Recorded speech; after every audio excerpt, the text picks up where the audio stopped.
America और Iran के बीच चल रहे युद्ध के 2 सप्ताह पूरे होने वाले हैं, लेकिन इस बीच अमेरिका ने ईरान के लगभग 5000 ठिकानों पर हमला किया है। लेकिन अमेरिका के द्वारा एक भी हमला इस स्थान पर नहीं किया गया है, और ऐसा नहीं कि यह पहली बार हो रहा है। 1979 यह वही वर्ष है जब ईरान में सत्ता का परिवर्तन हुआ।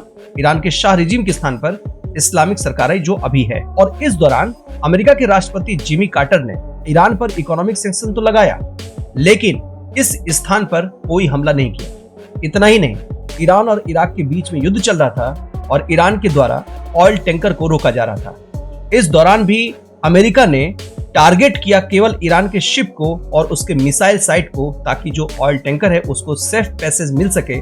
लेकिन वहां भी अमेरिका ने इस आइलैंड को टच नहीं किया।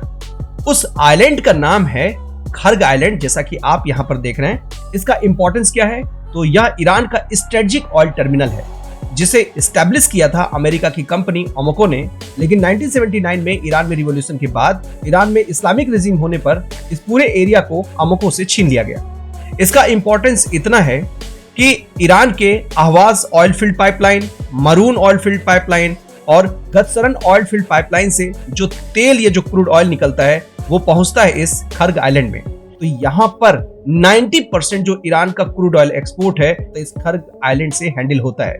इसके अगर स्टोरेज कैपेसिटी को हम देखें तो वह 30 मिलियन बैरल्स, और करंटली स्टोर्ड अगर हम देखें तो वह 15 मिलियन बैरल, मतलब कि ईरान के 10 से 12 दिन के एक्सपोर्ट के यह बराबर है। 1979 में ईरान पर पश्चिमी देशों के द्वारा जो इकोनॉमिक सैंक्शन लगाए गए थे, उसके बावजूद भी इस एरिया से ईरान के द्वारा क्रूड ऑयल का एक्सपोर्ट किया जाता है, जिसमें कि मेजर बायर के रूप में चाइना है। अब मुख्य बात यहाँ पर यह है कि क्या अमेरिका और इजराइल क्या दोनों मिलकर इस क्षेत्र पर, इस खर्ग आइलैंड पर हमला करेंगे? अमेरिका का यह कहना है कि इस पर हमला करने के विकल्प खुले हैं, लेकिन यहाँ पर यह बात ध्यान रखनी होगी कि अगर इस क्षेत्र पर हमला किया जाता है, बेशक ईरान की आर्थिक कमर तो टूटेगी ही टूटेगी, लेकिन इसका प्रभाव केवल ईरान तक सीमित नहीं रहेगा, बल्कि ईरान से बाहर भी जाएगा।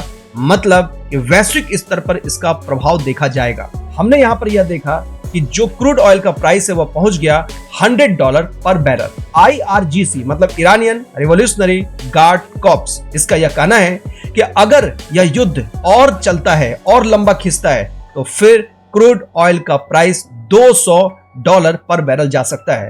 तो मतलब कि असर केवल ईरान तक नहीं होगा, बल्कि पूरे विश्व में इसका असर देखा जाएगा।